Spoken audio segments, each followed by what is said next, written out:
It's not a wrong path if you feel blocked not to push, because procrastination could be split energy, and usually that's a good way of describing it.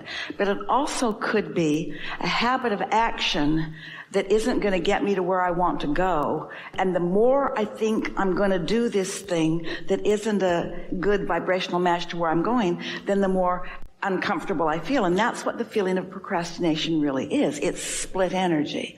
And a lot of people would say, just push through it. But what we would do instead is just take a beat. Don't try to make it happen through action. Acknowledge that you feel stuck, and then ask yourself, I feel stuck. What's on the other end of that stick? What's on the other end of the stuck stick? What's on the other end of it? Flow, openness, clarity. So stuck feels like confusion, feels like tired, feels like overwhelmment. What's on the other end of that? What emotions are on the other end of that? Energy, enthusiasm, eagerness. But here's the one we really want you to hear. Interest. Interest. This is such an important conversation because you can only perceive through perspective of self. And there's something important for you to understand about the power, the value, the importance of self-interest. Now think about it. We've been describing your inner being in your vortex, where everything you've asked for is, where the vibrational essence, the seeds of it, the roots of it are. So when we talk about self-interest, we're talking about core, we're talking about source.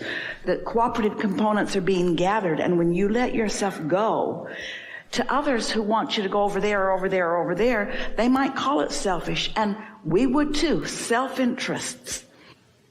So it's really good for you to follow your self-interests, and it's also really good for you to allow others to do the same.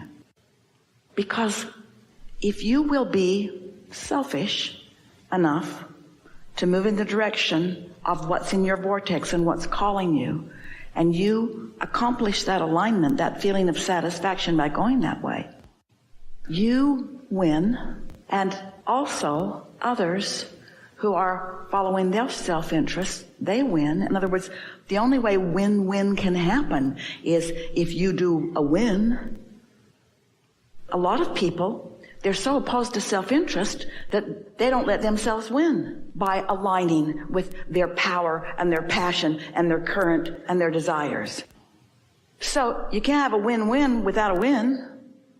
Self-interest is an important thing, because think about what interest is. Interest, well, that's interesting. It's being called in the direction of something that you want. We'll take it further. Satisfaction comes from only one place, moving in the direction of what's in your vortex.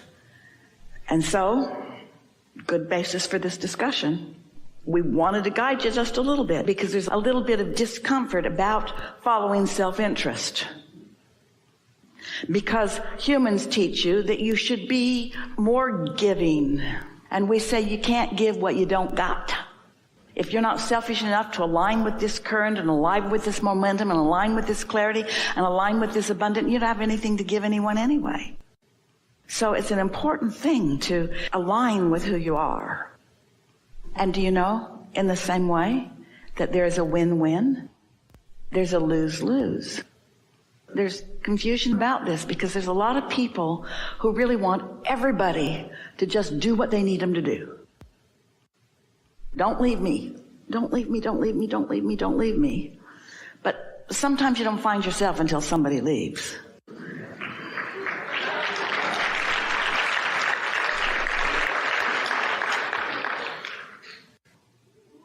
Listen to what you're practicing. Listen to what you're packing your bag of marbles with. I'm a doer.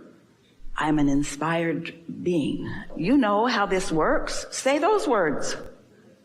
Don't tell us what is or what's been. Don't try to defend. There's nobody asking you to defend anything. Doing is way fun. You came to see it and hear it and smell it and taste it and touch it. You came into this environment where you can be a manifested action devourer of delicious life. Action is really wonderful when it's inspired. It's really hard work when you're pushing against stuff. Action that follows interest, way fun. Think about when you wake up, it's not even daylight and you're going to go fishing. Feel it if you like to go fishing. Now, wake up before the sun comes up to go do something that you've been dreading doing for a long, long time. Feel that. Feel that. In other words, get the energy and follow the flow, yeah? Hook up to the energy, hook up to the clarity, hook up to the path of least resistance. Path of least resistance doesn't sit well with a lot of people because you've been trained not to procrastinate, even though it just means you've got a tug of war going on. You've been trained not to please yourself, that you should serve others. You've been trained to do all kinds of things that are not vibrationally accurate to the laws of the universe. When you feel that way, it doesn't feel good. What's that telling you? Your inner being's not encouraging you to push through. That's like saying, and it is just exactly like this. I said I would vacuum this living room today, and I will. I've been putting it off for a long time, and today's the day I'm going to do it. So here I go. I'm not going to plug the vacuum cleaner in, but I am going to take the action. I'm going over every bit of this room.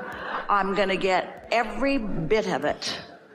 And we say, plug the vacuum in before you take the action.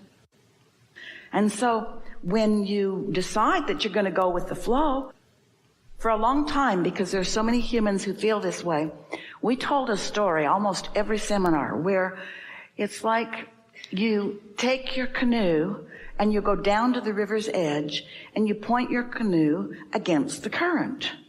And then you paddle very, very diligently, very practiced, very determined, pulling against that current that's actually going because it's being called by source and your inner being. It's going to everything you want, but you won't let yourself do that because that's lazy.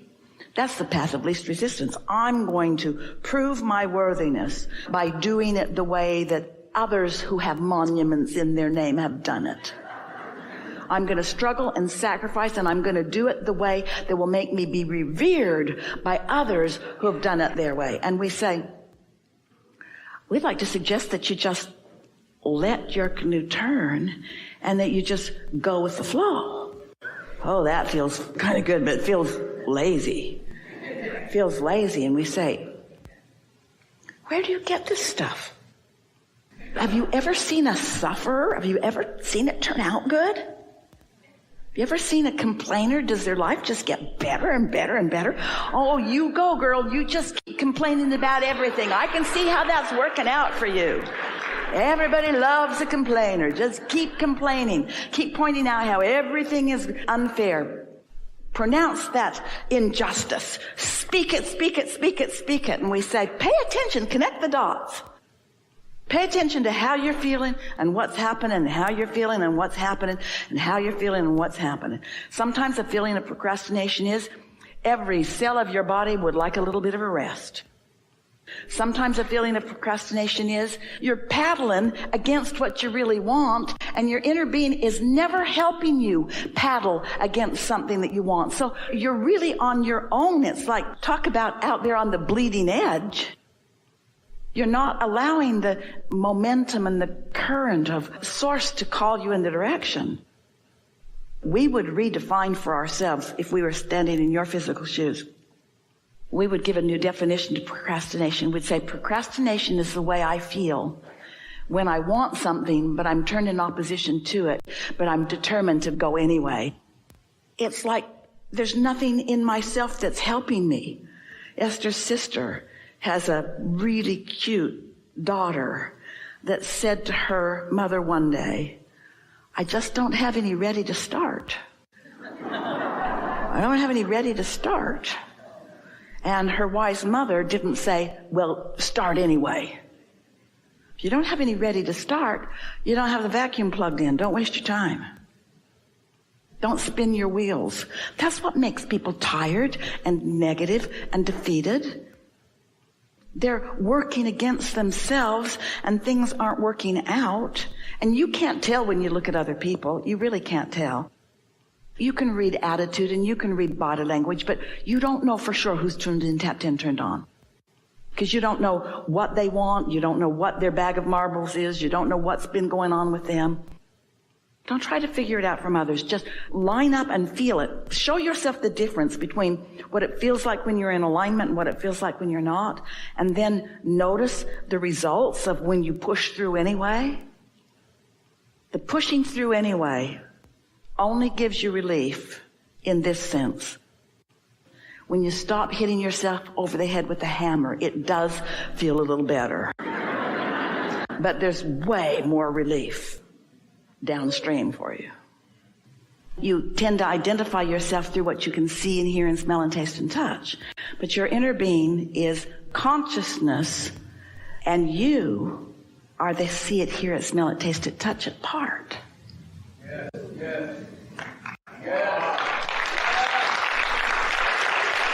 That's why when you make the decision, so your source energy, and then part of that consciousness comes into your body, splat. But the larger part of you remains non-physically focused, and that's what we call your inner being.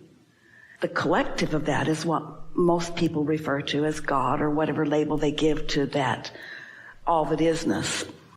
So as you're here in this physical body, your intent, what you meant to do, was to come, have some clarifying moments that made you important, perusing, sifting, sorting, deciding person that you are, made you define things that you want, knowing that that leading edge asking would cause the whole of you to go to a new place.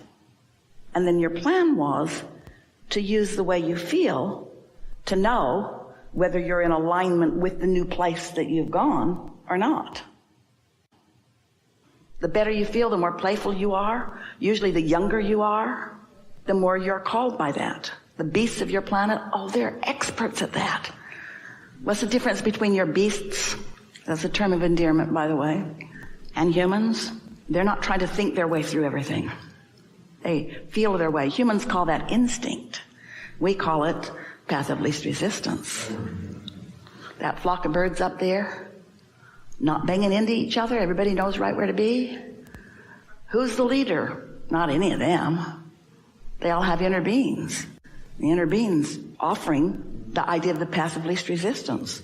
And usually, there are exceptions of course, but usually they're in sync with it. And you are too. You want to be too.